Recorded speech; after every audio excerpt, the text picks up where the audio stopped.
I think we can all agree that manifesting your ex back is quite the journey. Whether positive or negative, it is definitely a journey to get that person back into your life and to be with you the way that you want them to be.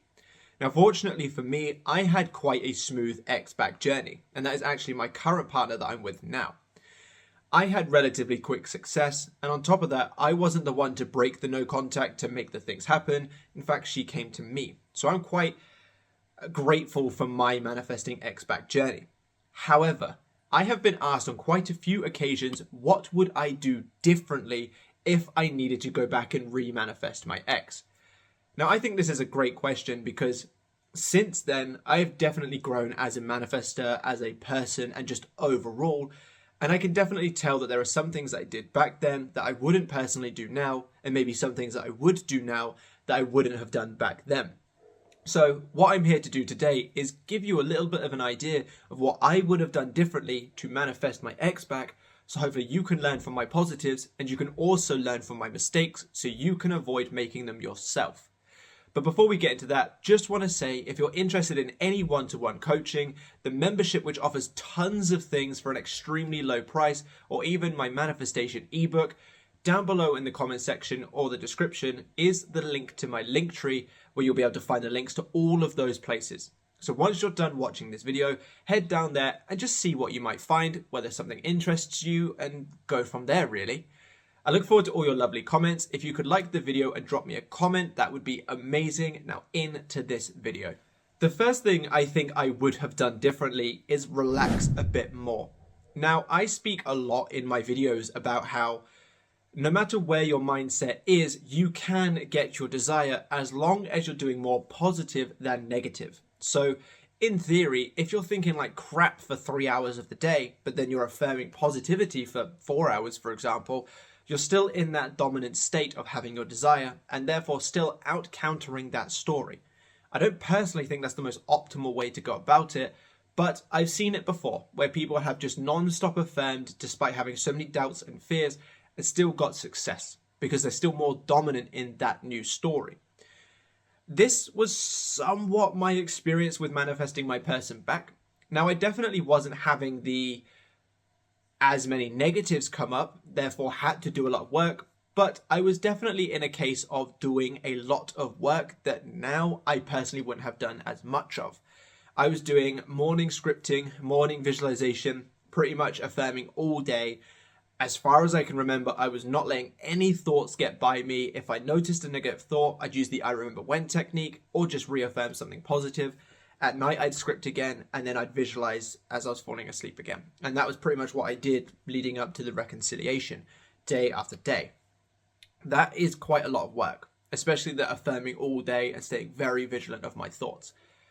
What I was aiming to do back then is essentially get it to a point where I was so far up here in the positive story that any doubts and fears that may have snuck by would not have had any power over me.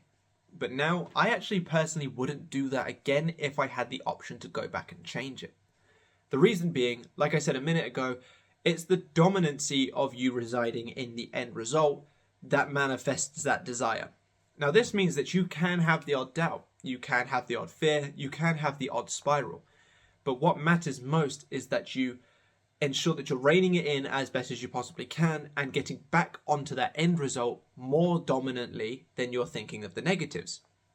So what I would personally do now, because I feel back then I was quite exhausted doing all of that stuff, despite getting success, and I'm grateful for that, it was exhausting, is I would work to decrease the amount of negative thoughts that I have now, get myself to a point where I'm much better internally so those negative stories don't creep up as much, therefore not needing to do as much positive work and not needing to be as vigilant with my thoughts because I'm already having a low amount of negatives. Now, the reason why I think that would have been a really effective thing for me to do then, and something that I actually do now with my sort of average day-to-day manifestations, is because you've probably had it yourself where you've had something, maybe one or two thoughts about something completely meaningless, and then it seems to materialize. But the amount of affirmations and visualizations that you're doing for your main desire don't seem to be working. Well, I've kind of determined this upon practice and research and working with other people to be the dominancy of the story. If it's, let's just say, hearing a song, a random song, You don't have a severe, oh my god, but what if I never hear that song? They don't play that song in radios anymore. They don't do this, they don't do that. Those kinds of stories aren't going on. Therefore, you don't need to be that positive because there's not that much negative countering it. So therefore, you can have one or two thoughts and those kinds of things manifest. So what I would do now, and what I do with my actual manifestations that I have currently, is I will work to reduce the amount of negatives that I have going on, any doubts, any fears, any self-concept issues, any core beliefs. I'd work to remove those first, so that then I don't have to do as much positive work. Because let's face it, who really wants to be affirming 24/7 to get a desire? I personally don't think really anyone. What you'd rather have is be able to live your life, have a few positive affirmations here and there, and boom, successes come. And that's pretty much how I live my life now. And that's what I would have done differently back then. I would have worked more on getting myself to a level playing field by working through core beliefs, my self-concept, doubts and fears, so that then I don't have to live in the end as much in order to get the success. The second thing that I would have done differently is focus more on the end result.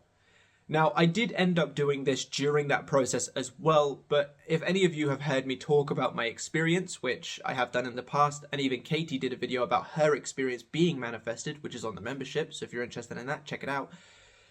But at first, my visualizations were me going to the door, her opening it, and then like us reconciling, so to speak. Now, I genuinely think that those kinds of things were the reason why I got such effective and quick success, because I was doing reconciliation-based focus. But midway through my journey, I realized that I actually didn't want the relationship back. I wanted it back better than it ever was before. So I switched my focus onto us being together and in a happy, loving, committed relationship, which is actually the basis behind the affirmation that I always recommend of I am in the most loving, passionate, and committed relationship. So if I was to go back and do it again, I would go straight to that end result of us already being back together, maybe some time's passed since the reconciliation, but we are better, we're happy, we're healthy, we're committed, we're passionate, whatever kind of things I feel like I wanted at the time. Because while I did get the reconciliation relatively quickly, there was still that period of time when the relationship was still a bit rocky. We'd got back together, but it wasn't quite what either of us had wanted. And that's because I'd gone for reconciliation, got it, but I was so focused on reconciling and not actually focused enough on relationship, which obviously I switched on to halfway through my journey. And after a couple more months, it did actually get to that point, and then the rest is history. So if I had the opportunity to, what I would go back and change is my focus to be straight to the end result of us being back, happy, loving communication, healthy relationship, passionate, committed, all of those amazing things, instead of what I did do to begin with at least, which was just reconciliation. We're back together. I remember when we were broken up, but now we're back together, because those are some of the affirmations that I made use of, which worked, definitely worked, but it didn't quite work to get me the relationship I wanted. I got the reconciliation I wanted, but what's the point in a reconciliation if it's still not going to be a happy time for either of you anyway? So that's why I would then go back and change, focusing on the end result of loving, passionate, committed relationship, which is what I advise all of you do. The final thing that I think I would do differently is actually take more time for myself. Now, I've left this one for last because I didn't want to put it first and have people clicking off the video because they didn't agree. But I had the kind of success that I think a lot of you would absolutely love. Quick success, they reached out, just an easy journey, so to speak. Obviously, the manifestation itself wasn't necessarily easy, but in terms of, the way that it played out, it was relatively easy. But in that moment, I was my own person again. I wasn't sort of confined to the ideas of, I needed to make sure that I respond to my text, otherwise she's going to get upset that I'm not responding, or I need to make sure that I take time out of my day to go see her or XYZ thing. I was my own person again. Now, I'm probably a little bit biased to this point because of the way that I lived for the entirety of the year prior, where I actually did allow my friend to move in with me for a bit because just to help him get back on his feet. So having him with me and trying to sort of make a relationship work, I barely ever had any time for myself. My own house was constantly filled with people, and it wasn't the greatest of experiences in terms of having freedom. Definitely enjoyed my friend living with me, definitely enjoyed being with Katie and such, but I didn't have a lot of freedom. So when Katie and I split, obviously I jumped, back onto the manifestation stuff. I was like, I want to make this work on blah, blah, blah, blah. But that was actually the first bit of freedom that I'd had for a very, very long time. And I kind of wish that if I had the opportunity to, not that I'm happy with the way that things worked out, but maybe I would have just taken a few more weeks, maybe a month or two, just to allow myself to settle into the idea of being alone, going to the gym consistently, not having to rely on anybody else or be relied on by anybody else, and just have the freedom to myself just for a little bit to essentially decompress. Because I think one of the reasons why we had a bit of a rocky beginning of our relationship was because I always had someone around me. So when my friend moved out, I was kind of not okay with the idea of being alone. I'd gotten so used to someone being there constantly that I'd almost forgot what it was like to be alone. And I think I needed that time to actually adjust to that so I could then be happy alone and with someone to make a healthier, happy relationship. And that was actually a big chunk of the work that I did once Katie and I got together again. I actually started to work on myself to such a severe degree that I could have trust and faith and confidence in myself that even if we were to split again, I would be okay. Because I realized I relied on someone else being there all the time for validation or for happiness or for joy or for excitement, which is what caused a lot of our issues. Because when Katie wasn't there, I would begin to crumble down a bit because I'm like, oh, I need someone around me. I need someone around me. So this is my personal journey. And obviously, I'm sure many of you are probably listening thinking, oh, well, I'd rather have my person back straight away. And that's absolutely fine. But if I was to do it again, I think I would probably wait another couple of weeks, maybe even a month or two before going back on that manifestation journey to get Katie back, just to give me that chance to get accustomed to being alone, to being able to rely on myself more, to have the confidence to know that I could provide for other people if needed to, and such things like that. And then got back into it once I felt more confident in myself and felt more like a pillar that she could rely on, as opposed to something that we're just constantly crashing against each other because I need her validation, she may have needed mine, and such things like that. So those are 3 key things that I personally would have done different if I had the opportunity to manifest my specific person back. I really hope you've enjoyed this video and taken some good notes from it, taken a few good ideas from it. If you do need any help on a one-to-one basis, by all means check down and below in that link tree.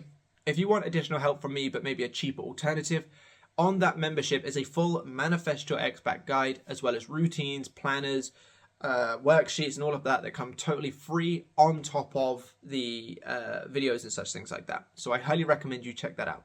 If you want just a good read and just something to pass the time, my manifestation ebook is also linked down below. Had a lot of amazing reviews from it, so I really recommend you go check that out. And I will catch you lovely people in the next one. Bye-bye.